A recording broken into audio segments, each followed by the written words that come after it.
Tayo'y nabubuhay na may sariling guhit ng kapalaran.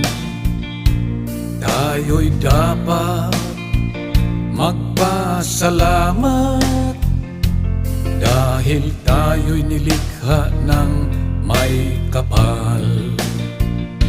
Sa iba, huwag kang umasa, magtiwala ka sa iyong kakayahan,